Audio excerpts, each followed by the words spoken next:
What's happening, everyone? We've got another edition of Six Man, and I've got the question for now. The question is: so I was watching Knicks Magic last night, and there was a stat line that really popped out to me. And before I get to mine, I'll ask everyone. So, what is a stat line, or some sort of statistic that you've seen recently that's got you thinking, or something that you thought was quite interesting? First of all, could you imagine if someone steals your stat line? That'd be amazing. But I don't think I'm going to. I'm going a bit weird on this one. Weirdest stat line for me is that LeBron James is going to become the second all-time leading scorer this season. Like, second ever. Like, that's a kind of... I just don't expect to see current players that high. It seems like this kind of untouchable, hallowed thing, the all-time lists, and he is up there. We are literally watching history. It's that for some reason my brain is really struggling to comprehend how far ahead he is of basically anyone else that's currently playing. It's just super impressive that he's still able to produce like this at his age. When you were saying that, I was thinking to myself, actually, which current player could potentially beat it? And the initial guy, I'm assuming with most of you, that popped in your head was KD. But I think KD's 2 years behind LeBron. One, because he with his injury, and two, because he went college for a year. So I think he is 2 years behind in that regard. But maybe that's a question to flip on it. Do you reckon KD at the end of his career? Because again, a lot of his game isn't based on athleticism or anything like that. It is a lot of skill compared to LeBron. Well, I cannot say that LeBron is skilless, whatever, but you know what I mean. Who do you reckon would finish higher actually at the end of their career, KD or LeBron? I think ultimately KD might get there, but that's going to be weird for me as well, seeing him do that. Yeah. Like, you know, look at we treat LeBron like an old man now. What are we going to be like when it's old man Kevin Durant? Is he's wobbling around like Dirk Nowitzki or something? You know, how mad that's going to be. But that's my fun stat line though. I very much enjoy the history of the making. Nice. Al? I'm going to jump in with mine. Go on.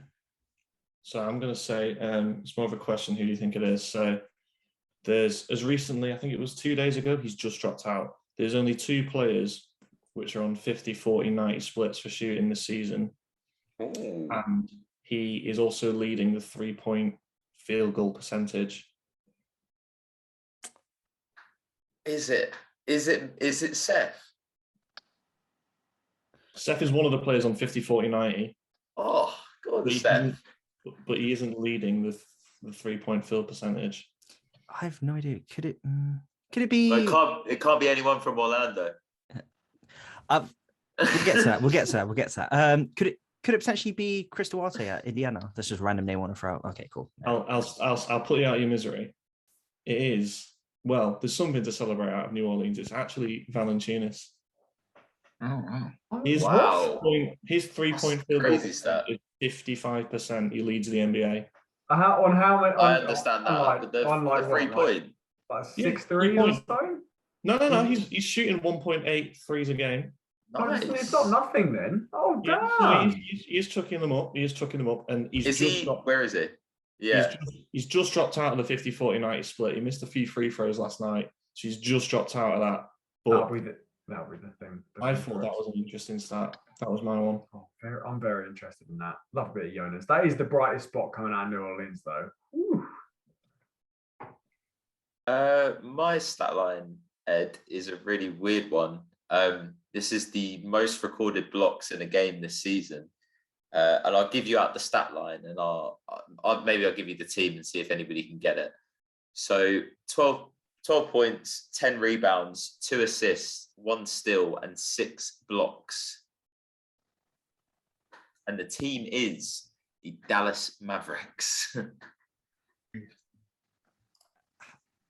I mean, there feels like an obvious answer, unless it's Dwight Powell.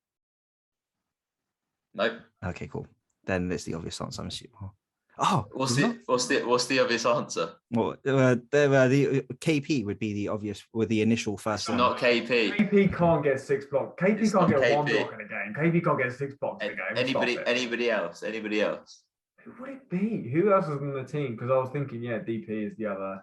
No, you guys. Hardaway. It wouldn't be Hardaway. It's the It's the second, the Nowitzki. It's Maxi Kleber. Kleber's good, man. Kleber's not 6 blocks good. Hot take. It's not Kleber's 6 better blocks than good, but he's good. I'd rather have Maxi Kleber than Kristaps Porzingis. Ooh. Wild. Anyway, that's me done. Wild. Congrats, Maxi. 6 blocks is good for you, though.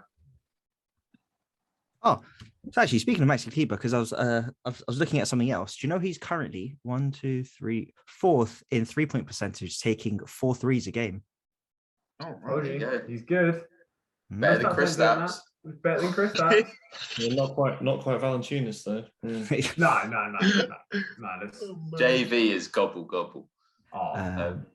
Stat machine. Who's got another fantasy team? I think it's me, but I'm not sure. I usually always pick him up, but I can't remember if it's me or not. I hope you did. Jordan, have you got one? I would say the weirdest one for me, which I found like late night looking at the screen at work, and I found out Rubio took off in a couple of games, and I was like, wow, I didn't know Ricky could still ball like that. So in his past games, let me get up the stat lines here. So in the Boston Celtics loss, he went off for 28 points, 6 rebounds, and 2. And in the Brooklyn loss, he did it 25 and 5 assists and 4 rebounds. But I believe most recently would have been that was the most recent one, yeah. The Knicks game was where he was like on fire from 3. Yeah. Exactly. He's been really good. Yes to Rubio. Sexton out. Sexton's. Wow, bro. Yeah, I saw that from Rubio as well. I was like, okay, like this is the player everyone wanted Rubio to be. Like every stop he was at, if only he could shoot, if only he could do this, if I like rah. When he was at Phoenix, when he was at Minnesota, where he was somewhere else before. Was he at New York? I don't remember. He was at quite a few different stops before he got to Utah. He was at Utah as well. Minnesota. Minnesota. Obviously, he was drafted there. Yeah. But okay, so my stat line is I was watching Knicks Orlando last night, and they were talking about Taj Gibson. And in a game against Indiana, I think where the score was like 95 to like 85 or something like that, there were 3 players with plus 20. I think then the highest was like plus 10. 3 players on plus 20. Derrick Rose, I can't remember the other one was, and then Taj Gibson, he had the highest at plus 22. Do you know how many points he scored? Oh, close, Alex.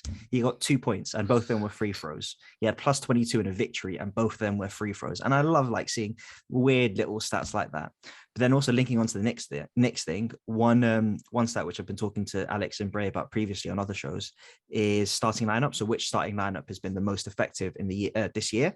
And the Knicks bench unit has got the best net rating out of any 5 lineup, and it is. So I've got the lineup here because I've got the names. It is the lineup of Derrick Rose, quickly, Burks, Obi Toppin, and Taj Gibson, a net rating of 28.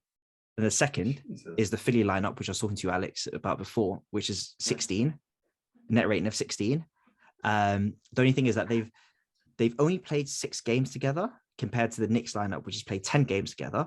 But the Philly lineup has played way more minutes, like 30 odd minutes more, which probably down to injuries and the fact that Embiid has been out for a little while. And the thing I always love to mention is that the team in third, the third best lineup is the Orlando Magic starting lineup, which is also the youngest starting lineup in NBA history since it was tracked in 1970. So I'm just saying, just throwing stuff out there just so you can have a bit of fun with it. Just wanted to say that. And then speaking also of the Knicks, it's funny how like people all of a sudden change their opinion about Evan Fournier after a couple of games. Like you know, everyone thinks they know Fournier after the first week when he's scoring 20 points, 30 points, etc., etc. Now they're all complaining about him, how you can't get more than double-digit points in the game. But you know, everyone had him figured after out of the first week. But yeah, anywho. Is it somebody on the show? I don't remember talking about Evan Fournier. No. I mean, good question. Good point. Like national media, national media. National media. Oh, okay. Like when Knicks were doing well first week, everyone's like, "Oh my God! Like Fournier can shoot. He can do this. He can do that." I'm like, just give it. He's gonna have his. He's a female player. And I was like, yeah, just wanted to bring it up. But yeah, that Taj Gibson stat and the Knicks bench lineup having the best rating in the league, I just found quite interesting because again, they're not doing too well this year. They're quite underwhelming. Taji Woo. Love him. He is, man's old though. Man's real old, and he's been on a lot of Tibbs teams. He's racked up some minutes out there. Yeah, he's on the Tibbs Mount Rushmore, I think. He might need to retire like next season, or Tibbs will just run him into the ground. Like he might, I don't know. He'll be out here walking like Charles. Bray, I've got a last one for you. I'll tell you a bit about this player. So currently, I did a little thing of best 3-point percentage in the league. You have to have played a minimum of, I think I put a minimum of like 10 games and have attempted at least 3 threes a game. There's a guy, 1, 2, 3, 4, 5. There's a guy in 7th who may be of interest to you. Well, the obvious answer, it's like the answer I want it to be is Lonzo, but I actually think it's DeMar DeRozan. So Lonzo is 6th. And the guy in 7th used to play in Chicago, but was recently traded. Wendell Carter is 7th in 3-point percentage. What? Yes. How many is he taking a game? 3.9. Wow. Good for him. Look, good for him. He wasn't actually a very good fit on our team.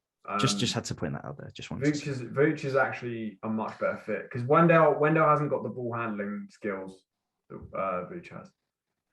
He can't pass as well. He doesn't see the floor as well. He can't be that. We've been playing him power forward quite a lot because to playing with Mo Bamba. So he's been playing as a stretch because you've got too many big men.